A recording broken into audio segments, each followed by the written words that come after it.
Good morning, everyone, and welcome to Get On Board, How Rail is Leading the Charge on Climate and Infrastructure with our co-host and moderator, Ann Canby, Director of OneRail, and our esteemed panelists, Andrew Wishnia, Deputy Assistant Secretary for Climate Policy at the U.S. Department of Transportation, Paul Denton, SVP, Global Rolling Stock Sales, Technology and Marketing with Progress Rail, Alanna Strohecker, Vice President of Global Goods Movement Director of AECOM, and Noah Heulitt, Vice President Rolling Stock Business Development of Alstom.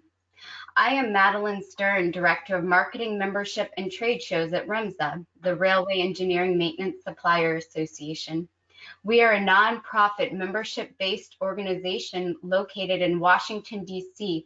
that represents and promotes companies and individuals who manufacture or sell products and or services in the railroad maintenance of way industry, as well as suppliers, engineers, contractors, and consultants. You can learn more about our member benefits and joining at www.remsa.org. Before we begin, I just want to address a few housekeeping items. I want to remind you I will be monitoring chat during the presentation, so please do submit your questions and comments, and our panel will address following the presentation. As a reminder, this event will be recorded, and we expect it to be available to members in the coming days at www.remsa.org. Lastly, please also take a quick moment to fill out the brief survey at the end of the presentation to let us know how we did or future topics you would like to see covered. At this time, I will turn it over to our esteemed moderator, Ann Canby. Ann Canby, please take it away. Thanks, Madeline and REMSA for hosting today's webinar, and welcome to everybody for joining us this morning on what I'm sure will be a very informative session. I'm Ann Canby, Director of the OneRail Coalition, and OneRail members include all the key sectors of the rail industry, both large and smaller freight rail, Amtrak commuter rail through APTA rail labor and rail suppliers. The focus, as Madeline noted, is today's webinar is on the climate benefits of rail and the good paying jobs that accompany increased investment in the rail sector. As noted, rail is indeed leading the charge on climate emissions, and you'll hear more about new initiatives underway to make what's already great even better, along with efforts to ensure the resilience of rail going forward. While a great deal of emphasis today has been put on the electrifying of our automotive fleet, it's important to recognize that freight and passenger rail are already today, right now, very climate friendly. And as we work to make rail even better, we have to watch out for ongoing efforts such as permitting bigger and heavier trucks that would definitely set back any effort to reach our climate goals. By Amtrak's reckoning, travel by train on the Northeast Corridor is 83% better in terms of emissions than driving and 73% better than flying. On the freight side, 75%. Trains are 75% more efficient than truck, and moving a ton of freight can be done on a single gallon of fuel. Try and beat that, trucks, no way. In fact, the public recognizes the climate benefits of rail. A poll that OneRail had conducted last fall shows that 3/4 of Americans favor shifting more trips to transit and passenger rail, and 60% favor moving freight off of roads onto rail. So rail is sitting in the catbird seat right now. We have to make sure that we really are able to take advantage of its benefits. And in addition to climate changes, I would just note that the incidents we just heard about this week, like the closure of I-40 bridge crossing the Mississippi River down between Arkansas and Texas, shut off not only the highway traffic, but the river traffic. And that would indicate the need for both redundancy and resilience in the transportation network, and rail clearly is front and center on that as well. We're very pleased, as Madeline noted, to have a great set of panelists from the rail supply and planning engineering sectors, along with representative from USDOT, who will give us their insights on what's going on in the rail sector that will make rail even better than it already is. let me just give a brief interview, building a little bit on what Madeline said, and then we'll get off into the program. Andrew comes to the DOT with great experience on both the House and the Senate side, particularly the Senate Commerce Committee, as well as Federal Highway Administration. Paul Denton at Progress Rail has not only the experience he's doing at Progress Rail, but also has worked in the power generation industry, experience in high-end electronics, and also work on optimization when he was at GE Transportation. Alanna at AECOM has experience with BNSF, one of the great Class 1 railroads, Wabtec, a supplier company, and she also got started as an intern in the transportation field at the Port Authority of New York and New Jersey. Great place to start to work. And Noah Heulitt at Alstom comes out of the background with Bombardier, where he had performance, working on fleet performance, fleet maintenance, and a project close to my heart, the River Line down in South Jersey for New Jersey Transit. What a great group of people. And so I think we'll have a great discussion. Andrew, I'll now turn it over to you. Well, thank you so much.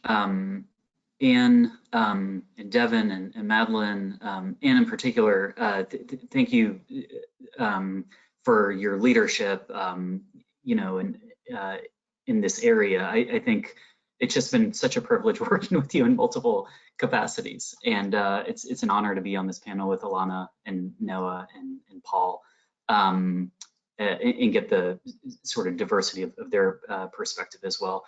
You know, from the Department of Transportation's perspective, I think pursuant to the President and the Secretary's leadership, we've been looking at how to reduce emissions to align with the President's ambition of net zero emissions by 2050. You know, and we've given a lot of thought about how to go about doing so. And one of the ways I think that we can bucket that challenge in that opportunity is to look at reducing trips, shifting trips, and improving trips, right? So this is something that that we've spoken a lot about, you know, internally and now externally now. And so when we think about reducing trips, we think about things like building better bicycle infrastructure, better, you know, pedestrian infrastructure, more complete streets, better land use. We were actually having a conversation before this recording started about building renewable energy projects on the transportation right of way. So that's sort of the reducing trips bucket.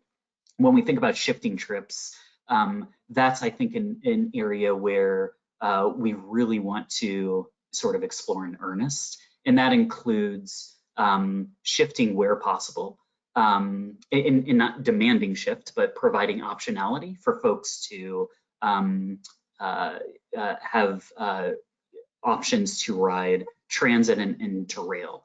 And then just in terms of improving trips, we are looking at all sorts of strategies, including electrification, which is, you know, a necessary but not sufficient part of our broader decarbonization strategy.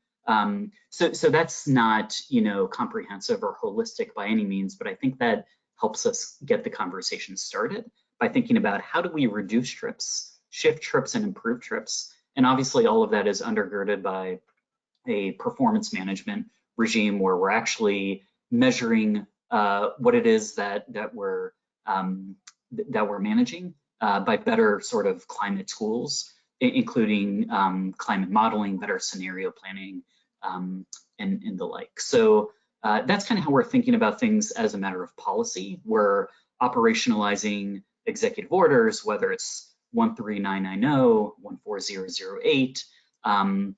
Just in terms of our process architecture, we've also stood up the Climate Change Center within the past couple of months. And we're looking to really establish a cadence within that Climate Change Center where we have thought leadership from across the department that think about things multimodally, so that we lift up, you know, sectors that have traditionally, you know, not necessarily had their voice heard, and that obviously includes the rail sector. And so I think what we're ultimately trying to achieve, in addition to, you know, getting to net zero by 2050, is really sort of institutionalizing and embedding, you know, climate literacy and climate climate action as part and parcel of everything we do, right? So it's nice for it to be a priority in an initiative, but ultimately we want our work to stand the test of time. And so one of the reasons why I take these opportunities is to really hear from, you know, the esteemed folks on this panel and from those listening in to get as much of a perspective as possible to think about what are the tools in our toolkit, both legislatively but also administratively and regulatorily. So maybe I can stop there, and thanks so much again for having me. Absolutely, great. Paul, take it away. Good morning. I don't know if we're going to have our slides, but I had a couple if we can advance. We do have them somewhere. There we go. Perfect. Next one, please. So again, as mentioned, I'm with Progress Rail, and we are a division of Caterpillar. So I'd like to start and just talk about some of the sustainability achievements that our parent company Caterpillar has accomplished. And starting with, and this is roughly over a 15-year period, we've seen a 20% reduction in greenhouse gas emissions, a 35.5% use of renewable or alternate energy sources. 27% of our sales come from products that have sustainability benefits, and then Caterpillar's has contributed over $30 million into local communities by the Caterpillar Foundation. Next, please. So I wanted to talk about some of the investments that we're making in. We are predominantly in the freight rail business as Progress Rail, and I'll talk about some of the technologies that we're currently investing in, and then future technologies that will be that are intimate to being deployed.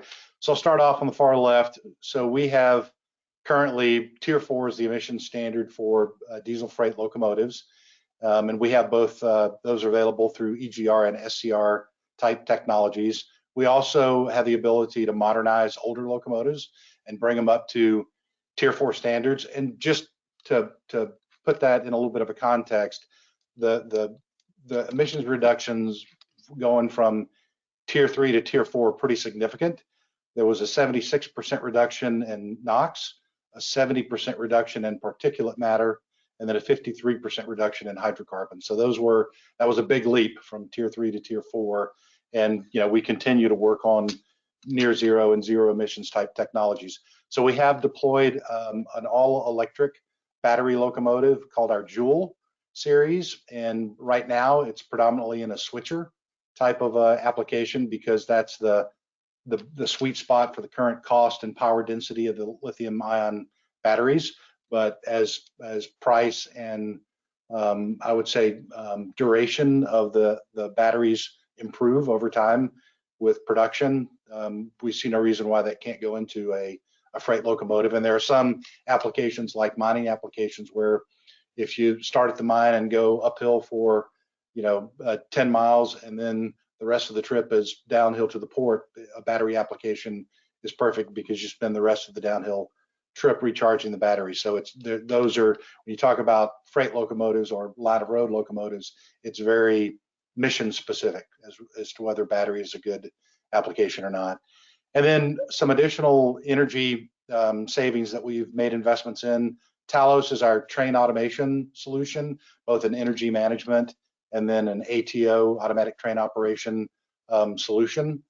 Then we also have the first mode of fuel savings on a locomotive was called AESS, or automatic engine start stop, would stop a locomotive, turn the engine off so it doesn't burn fuel in safe states. But now we're using lithium ion batteries to run, so you can turn the locomotive completely off and use batteries to run the air conditioners, again saving significant amounts of fuel.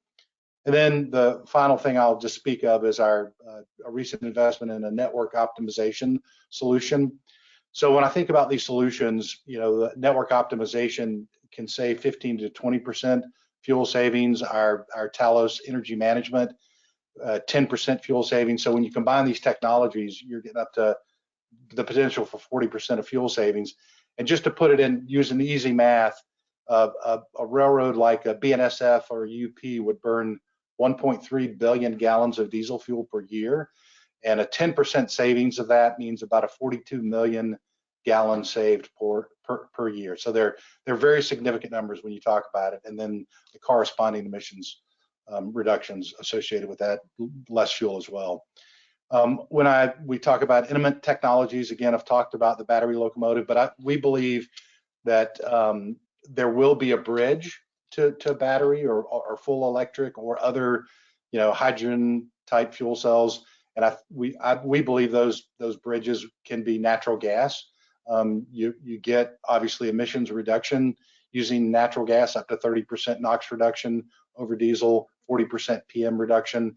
And so we see those as bridge technologies, where you can substitute up to 100% of liquefied natural gas or compressed natural gas in those applications.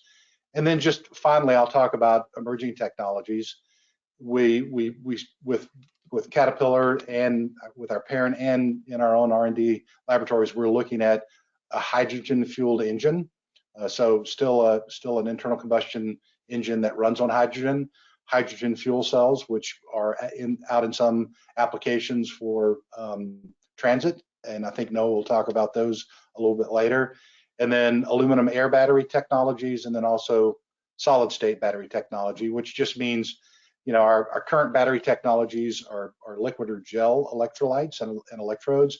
Solid state means that the electrodes are solid as well as the electrolyte, and that we're looking at materials like ceramics and solid polymers. The very high density, energy density, but right now the cost for those solid state batteries is still extremely high. With that, I think that's everything I had for now, and I'm sure we'll have a question and answer session later. Thank you. Great, Paul. Lots of really good things going on. And now we'll turn it to Alanna. Good morning. I'm Alanna Strohecker, and I'm the Global Goods Movement Director at AECOM. I'd like to thank OneRail, REMSA, and AECOM for allowing me to participate in this important conversation. If we could go to my first slide, that would be great. So I'm the market sector leader for the portion of our transportation business that services our freight rail and ports and marine clients. But today I'm also representing my transit colleagues, and I'd like to thank them personally for helping me prepare these remarks. So AECOM's 47,000 employees, including our 19,000 US-based employees, are engineers, architects, scientists, software programmers, and program and construction managers and economists who plan, design, and deliver infrastructure. We recognize that the intersection of transportation infrastructure, and for today's conversation, specifically rail infrastructure, and innovative climate solutions provide significant opportunities to uplift communities, grow economies, and improve our quality of life overall. So in listening to our own transportation clients, AECOM has launched our own ESG initiatives last month. And 2 of those directly relate to climate change. So to embed sustainable development and resilience across our work for our clients, but to also achieve net zero carbon emissions as a company. And we're working on different strategies on how to do that. With respect to rail, both passenger and freight, they have some notable advantages in the climate conversation compared to other modes of transportation. As Anne mentioned, moving freight by train instead of truck reduces greenhouse gas emissions by up to 75%. High-speed rail systems have been found to be 4 times more energy efficient than vehicle travel and 9 times more efficient than air travel. So increasing the usage of rail transportation in the country today makes economic sense, but also has significant environmental benefits. The rail industry is really focused on the emerging challenges, and they're aware that they need to prepare for these changes, as Andrew has described. Our CEO at AECOM recently testified before the House Transportation Infrastructure Committee, and in his testimony, he highlighted 3 distinct themes of advancing electrification, building resilient infrastructure, and unlocking innovation.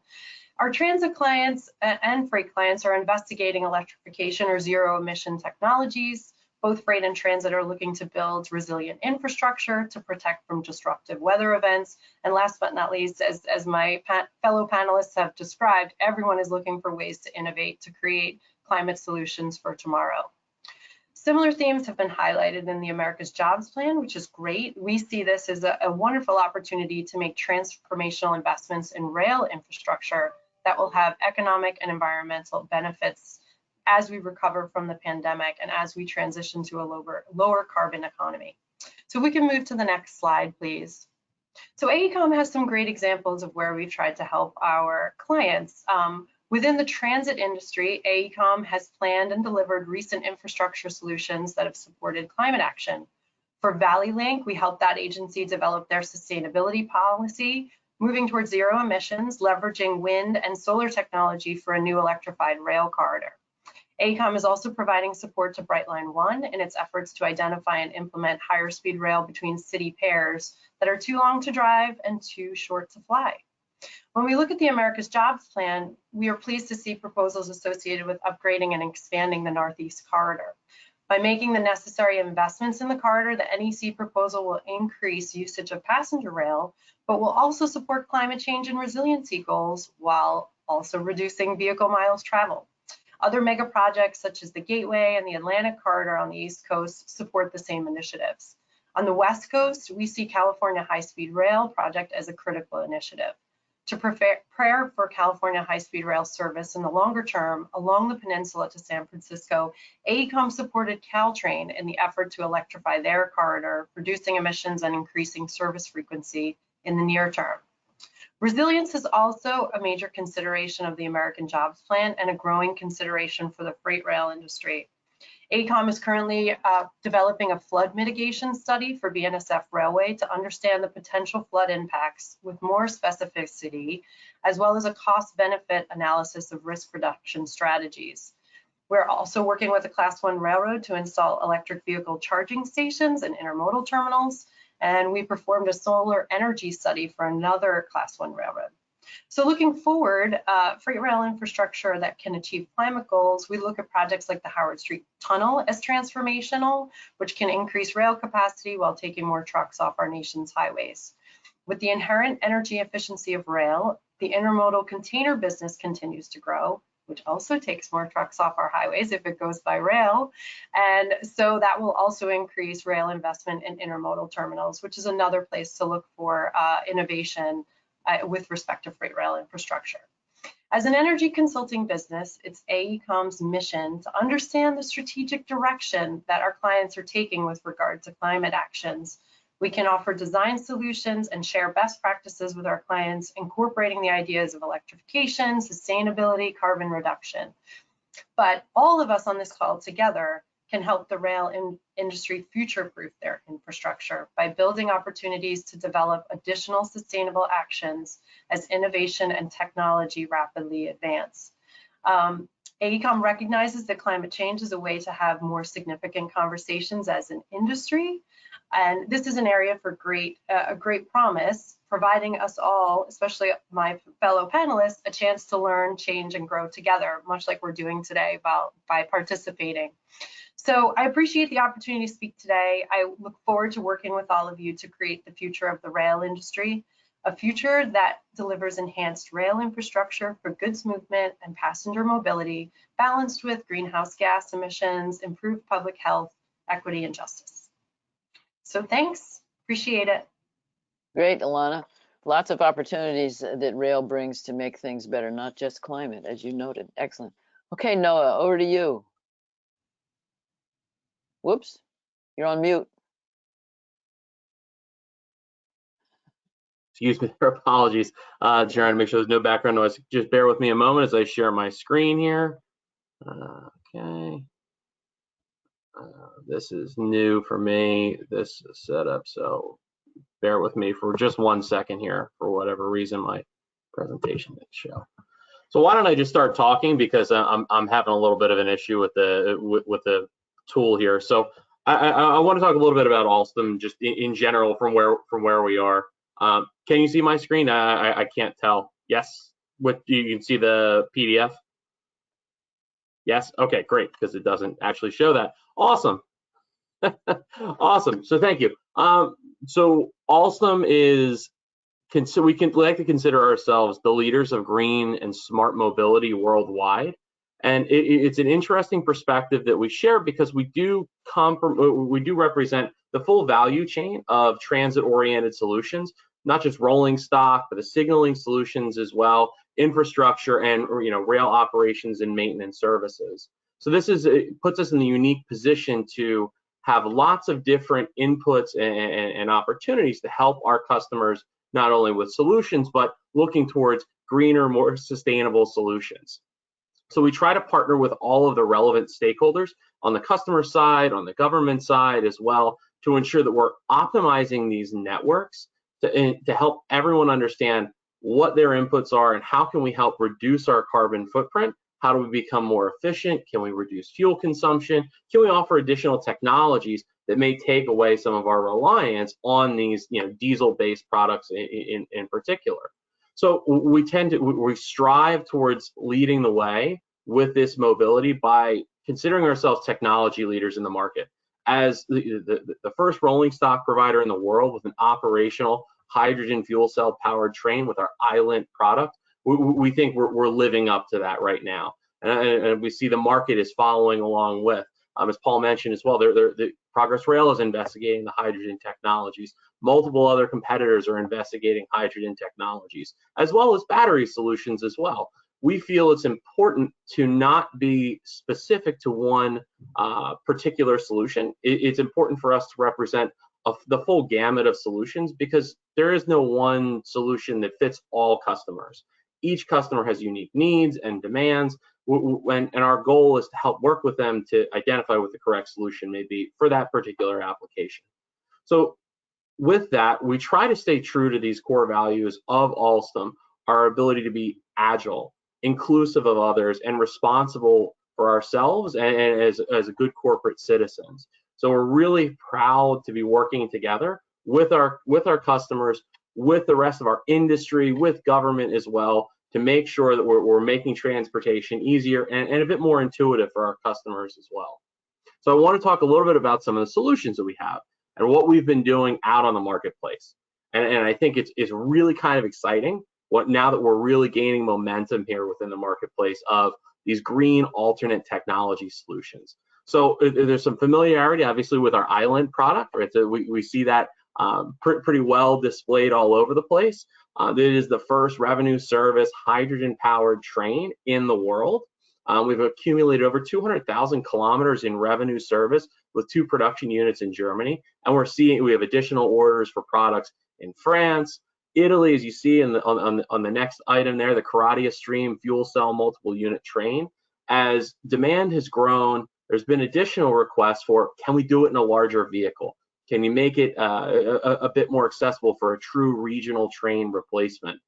So we've been able to do that. We've come to an agreement with several agencies in Italy, and we're under development right now for our Caradia Stream fuel cell multiple unit train, which is an exciting concept, especially when I look at what we see in North America. This is something that we see as a potential for North America as we look to displace diesel engines as they naturally attrit out. What can we replace them with to make sure our customers have the appropriate capacity and needs so that we can meet their overall ridership needs? Similarly, when we look at the battery solutions, I think, as I mentioned earlier, I think battery is important for us to have a balance between the two. So we have our Caradia BEMU, or battery electric multiple unit train. This is where we have, again, as we talked about the tailored solutions, this is a battery technology. So we have the ability to provide either hydrogen, battery, whatever it may be, to meet those zero emissions needs. And moving into kind of a slightly different space, we consider our service opportunities in the Class 1 freights and other type diesel-based operations. We have our Prima H3 or H4 shunting locomotive. This is an interesting product we've worked with SBB to develop in Europe. This is a hybrid battery diesel shunting unit that we're continuing to evolve and take the technologies that we've leveraged in Heulitt and the Caradia Stream and the Caradia BEMU to add this to this Prima product so that we can begin to offer a true zero emission product to the freight sector. So those of us in North America know that diesel reliance is tremendous, and there's over 30,000 diesel-based assets in North America today. So however we can displace, reduce the consumption of fuel there is critical. So this is one of the ways that we're looking to help solve for this in the long-term equation here. And finally, we talk about just green traction in general. What about customers, or what about areas that have existing equipment that is either diesel-based, or the networks operate on both electrified and non-electrified territories, similar to what Long Island's trying to work through right now. So Long Island Railroad's trying to solve for the equation of, we have electrified territory, we have non-electrified territory, all on the same route. How do we give our customers a one-seat ride? So this is something that we're partnering with them to try and solve for right now, and something that we hope to continue to do with other additional customers, as well as how do we help them solve for these mixed electrification lines, as well as any other solutions they may have of removing diesel from the equation, or lightening the amount of diesel that's included. Of maybe we take a diesel engine out of one of the locomotives, replace it with battery or hydrogen fuel cell, so that we can help them clean up their overall emissions. So again, I'm very excited to be on the panel today and with all of these other esteemed colleagues, and I'll turn it back over so we can get to some questions and answers. Very good. Thanks, Noah. Very comprehensive set of activities you guys are working on. It's terrific. Terrific. Okay, we have a couple of questions so far. Let's see what one of the first ones is. What federal programs, possibly DERA or FRA R&D or CRISI or Infra now, which one of it's now called RAISE, Build, do you think are helpful in either incentivizing or advancing these climate-friendly projects for rail? And do you see opportunities? And Andrew, particularly this, because the AJP, the jobs plan, is so loaded with so many things that it might be good to just speak to how this proposal by the administration is open up doors for improving some of the results here that people are talking, that Paul and Noah and Alanna have spoken about. Yeah, no, I think that's exactly right. I mean, what's fun about that question is that the answer's in it. So there's not a lot of work needed on my end. But look, the good news is that there are some opportunities to take advantage of, today and in the sort of succeeding weeks and months, including, CRISI and Infra and the discretionary grant programs, covered in the question. But we can do so much more. And I think that, part of this moment that everyone's talking about is not to be glib, right? Like we truly have a moment looking at the conditions and performance report of the backlog of projects and the need to invest sort of across the board. And as Alanna and Noah and Paul have so eloquently spoke about, the need is significant, and the opportunity is potentially once in a generation, if not once in a lifetime. So but part of the president's package is really aspirational and forward leaning, and encouraging folks to think more broadly about having a robust transformative transportation investment and rail investment, particularly in passenger and freight rail services, is a critical part of that package. And so, President Biden,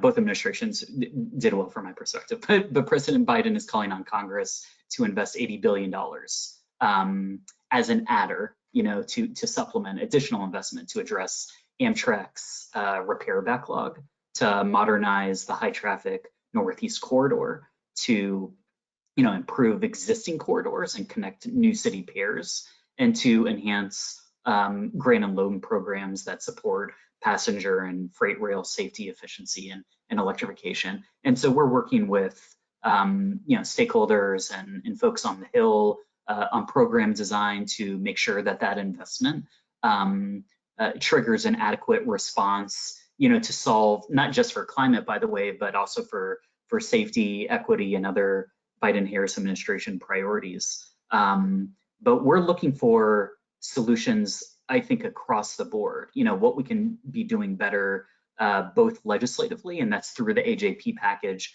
but what we also can be doing administratively and regulatorily. And so, part of, I think, what I'd like to do just with my remarks and with this opportunity to respond is just commend, folks that are listening in. If there's good ideas in the research space and the development space and so forth, to please let our staff know, and we're eagerly and earnestly wanting to work with anyone and everyone to do right by rail. Okay, great. We have a couple more questions. Let's see here. Hold on, I'm trying to figure out how to read these things. So here we go. This is for freight rail. How can freight rail compete with road investment and speed of implementation of electric hydrogen Class 8 trucks, which have a working life of only 8 to 10 years, compared with a railway locomotive of 40 plus years? Who wants to take that? Paul, you want to take a shot at that? Sure.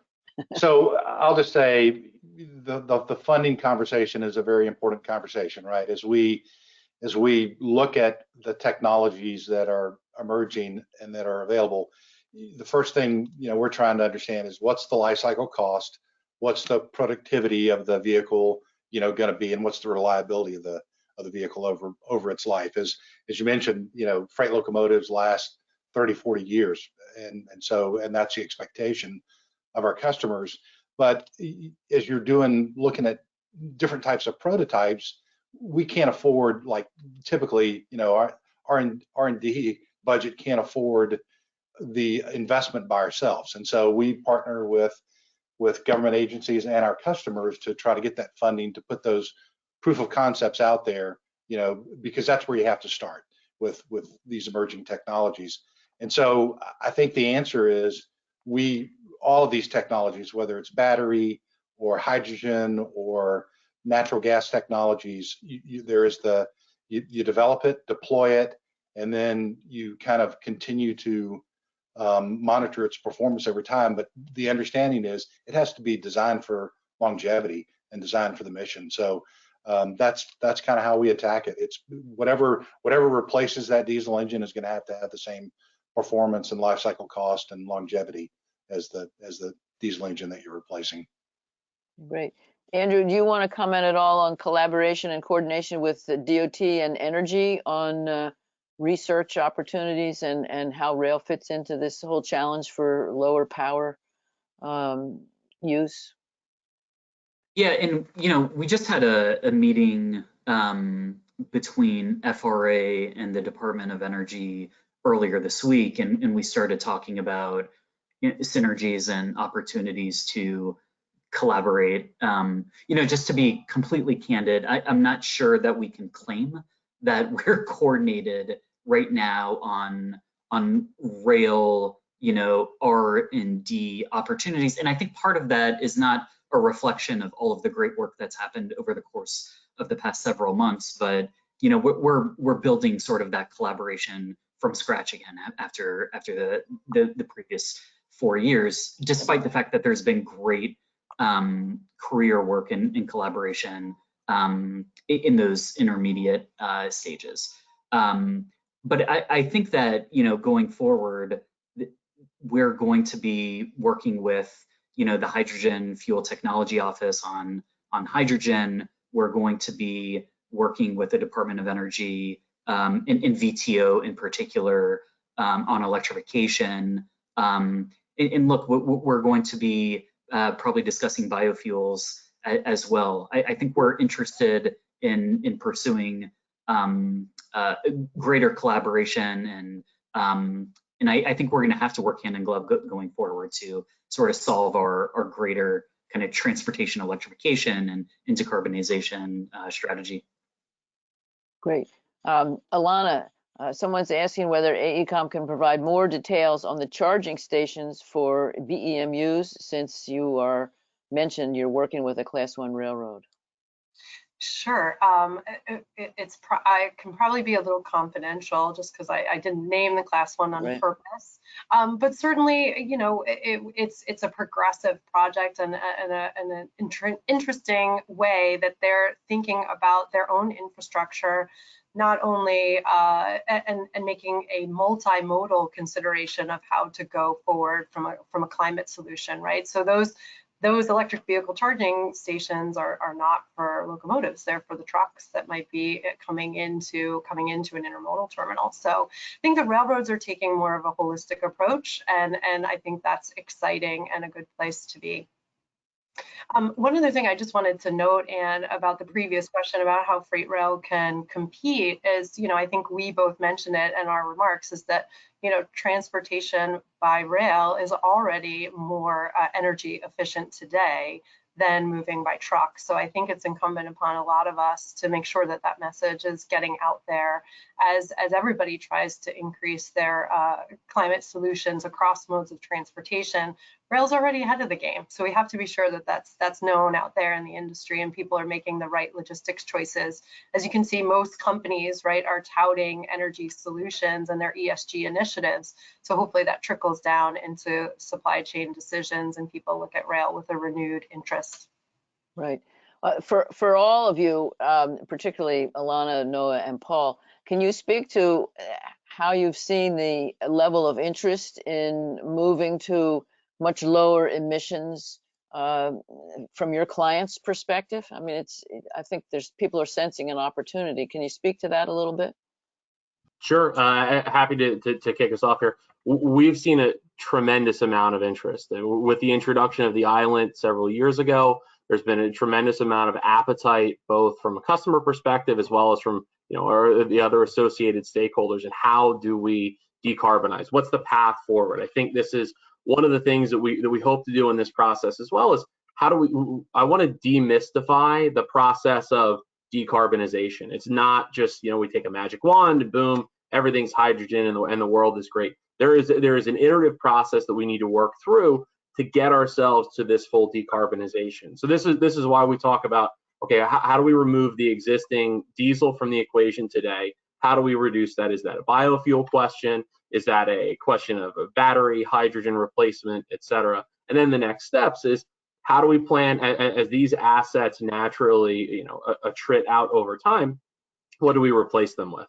Is it electrification? Does that make sense based off of the specific customer? Is it battery? Is it a shorter distance, right? So battery makes sense in these shorter distance scenarios because they're tied to charging stations, or catenary, where they can recover the energy required to recharge the batteries. Or is it a hydrogen type application where we go for a much longer distance that is almost a true direct replacement to diesel? Now, there are obviously some ups and downs here, but the appetite has been tremendous. I think for what we've seen in Long Island Railroad, Metra in Chicago is pushing quite a few green initiatives on the transit side, and the class ones, as I'm sure Alanna and Paul can speak to very well, they have a tremendous appetite of how do we reduce our fuel consumption and how do we become more carbon neutral over time. Great. Paul, do you have anything to add? Alanna? Sure. I'll echo what Noah said. It's tremendous. I guess the request and the interest, you know, from our customers around the world. We've already implemented and deployed battery locomotives in Brazil, and we've got current orders in Australia.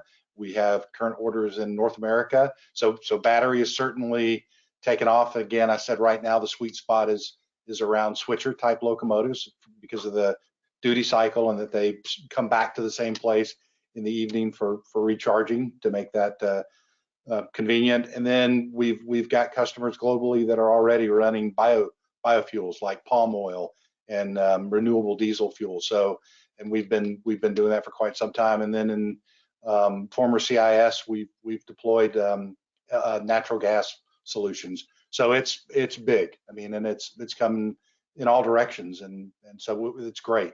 It's great to see it. And as we've said, there are each of the technologies, you know, meets a sweet spot, and you have to understand the application and make sure that you're fitting the technology to the duty cycle and the application of the railroad. Great. Well, a question following on that from one of the audience fits in quite well. with all this growth in interest, are there any safeguards in place to ensure the raw materials needed for battery-powered engines are allocated to the transportation industry and not other industries? As that could be a challenge, the sort of the supply chain of what goes into making these batteries. I think it's an interesting question. Just as a quick response, so one of our our local partners. So we've got quite a presence in the province of Quebec, and Quebec is widely considered a leader in battery technology and wants to be viewed globally as a battery technology leader. They've done very well to kind of allocate support for the specific industries where in which battery technology can be applied. Transportation clearly being one of them. Good. Okay. Let's see here. I think Andrew was trying to chime in. I do that once a day. Where I have myself on mute. And I would just add one thing onto Noah's excellent point, which is, that in the American Jobs Plan, we also have $174 billion for transportation electrification. And part of that is, not just to decarbonize our transportation sector, although that's a massive part of the spend, but it's also to, win the global race against China. And we want to make sure that we have, not only climate security, but economic and national security too. And then, to your prior question, I think the nub of your question is, should we be excited right now about rail investment? And I think the answer is absolutely yes. We need to look forward and understand that growing passenger rail is key to reducing greenhouse gas emissions from transportation, and commuter and intercity passenger rail trains, emit some of the lowest greenhouse gas emissions per passenger mile compared to other travel modes. So we want to be as helpful as we can at the Department of Transportation, working with the great folks on this panel and otherwise. Great. Okay, let's see. Here's a question for, well, I guess both Noah and Paul. Progress Rail sees CNG LNG as a bridge to hydrogen. Has Alstom jumped over CNG LNG completely, or are you considering integrating it into your product offering? I guess that starts with you, Noah. So right now our focus is between battery and hydrogen. CNG LNG has not necessarily been something we have a tremendous amount of experience with. I think so. If we look at the legacy Alstom side on locomotives, because I think the CNG LNG conversation is born mostly on the the freight locomotive side. A lot of our experience comes from the European freight, so it's predominantly electrified today. So it is inherently a green rail transport technology. Our thoughts were, as we were developing this technology, is you have areas in Germany in particular where you have lots of non-electrified territory. How do we bridge the non-electrified territory? How do you solve for the questions in the yard? And I think the immediate question was, let's use some, in the perspective of battery, let's use technology that we already have. Battery systems are prevalent on all of our transportation equipment and assets today. Let's expand the use. Can we actually run on battery technology? And then the hydrogen was the next step as we're looking to what's the evolution of technology? How do we take that next bleeding edge type step and ensure that we are setting ourselves up for the appropriate solution for the next 20 plus years, not necessarily in the shorter term. And I think from our perspective, it just made more sense for us to focus on both the battery and the hydrogen aspect, while also pursuing electrification, because I think that's one that kind of goes under the radar a little bit. When we talk about electrification, we're talking about an emissions-free train. So I think that's an important point to make at the same time. I know that the cost of construction can be considered high, but in certain areas, it makes a lot of sense if you're talking about density, volume. Boston in particular right now, MBTA is thinking about how do they electrify their network either wholly or partially to solve and reduce their carbon impact by 2050, I believe, as Massachusetts has established. Great. Okay. Here's a question from someone at the Port of Palm Beach. Part of their grant program is looking at conversion and/or replacement of locomotive with electric. What are some good sources for that information? Who wants to take that? Paul, you want to take? I'll just say, that is part of our I call it modernization programs, is taking an existing diesel locomotive and, you know, replacing that diesel engine with batteries, predominantly again in that switcher size market. So you can get information on our website about that. But what the important part of that is, you know, much of that platform is reusable, right? The traction motors, the control system, the, you know, generators. So it's can be a very cost-effective modernization and upgrade. Like to echo the same point. I think that this is something that we're seeing this as a great space and an opportunity, and Alstom absolutely has an appetite to help any customers we may have, especially when we're talking exactly as Paul mentioned, whether it's a modernization of existing asset or any other type of potential new asset as well. Great. Here's another one. How far away in time are we from having fully HFC powered HSR trains systems in North America? What are the major challenges or limiters? You've talked a little bit about that, Noah. Maybe you can expand. High-speed rail.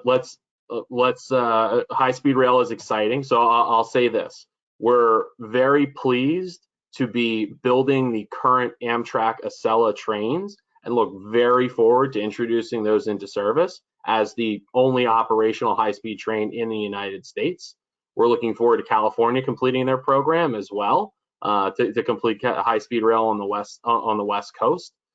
As it is right now, my personal perspective on it is I think we've got a little ways to go before we can go to a full hydrogen fuel cell for high-speed rail, as the power requirements are significant in the multiple megawatt range.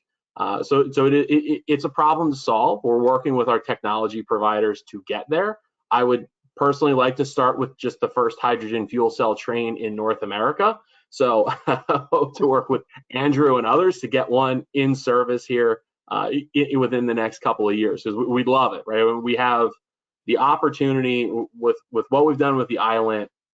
We've been taking this. We have 2 operational units today. We've been moving around Europe in demonstration purposes, and this is part of what we're seeking to do here in the United States, in Canada as well. As how do we take one of those? What customer wants to do it? How do we partner with the FRA to plop it into a service and at least run it in some type of demonstration period? Again, you know, kind of go back to my earlier point of let's demystify the hydrogen space. Let's show people this is it's not a dark art. It is a reality. It is a solution that is available today, and something that we can help provide to our customers.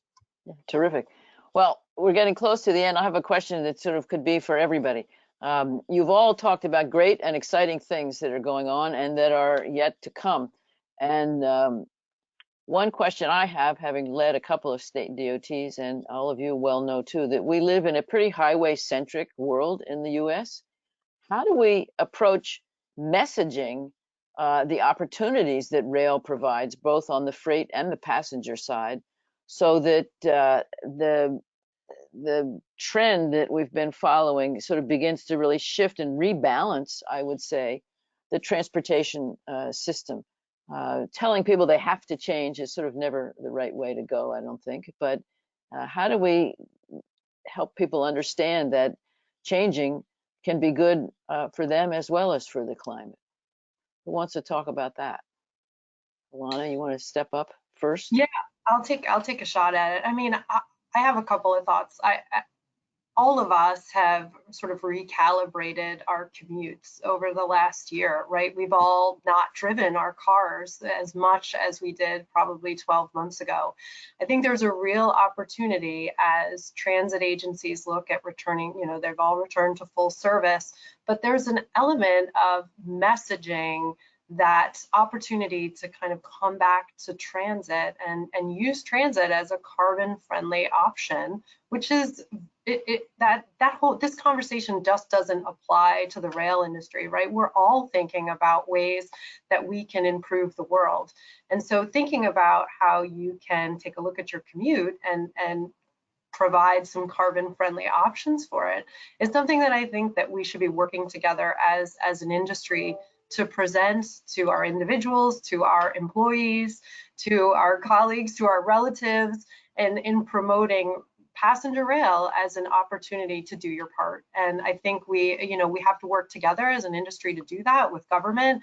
But I think there's a real moment in time that we can all do that. And I think AECOM and Alanna personally is interested in being part of that conversation. Great. And Andrew, you mentioned early on the reduce, shift, and improve. I mean, it seems to me that fits right into trying to rebalance the system. So it's a conversation that badly needs to happen. I think that's exactly right. And I think your question brings sort of our conversation full circle.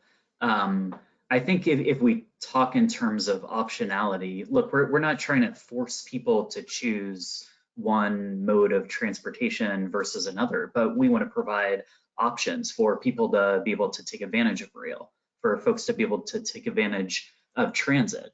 And the other thing I think to impress is that this is not a nice to have sort of thing. This is necessary not just to solve for climate, but to solve for some of our, sort of intractable equity concerns throughout the transportation system, safety as well. So this is sort of a solution that has multiple co-benefits, and we want to do everything that we can, to advance rail because of that.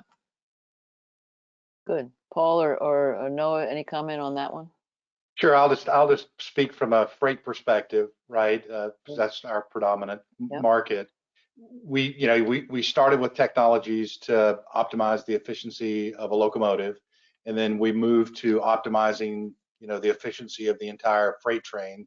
And now with network optimization, we optimize the entire network. So I think our message is, we are rail freight is the most cost-effective, most environmentally friendly form of transportation out there. And I think we have to keep telling that message. And it's a supply chain, problem, right? And if we're the best choice in that supply chain solution, both from a cost and emissions perspective, we'll continue to win.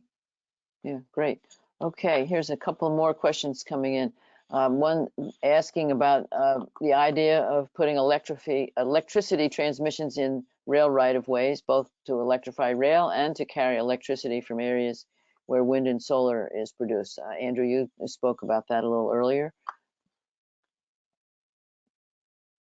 Yeah, so, I did want to let the audience know that several weeks ago, the White House published a fact sheet on transmission, and it included an announcement from the Federal Highway Administration that established, for the first time, a national policy with respect to projects in the right-of-way, particularly renewable projects in the right-of-way. So there have been some inconsistent determinations over the years with respect to what you can cite in transportation right-of-ways, and in particular in rest areas and cloverleaf interchanges and diamond interchanges on highway rights-of-way.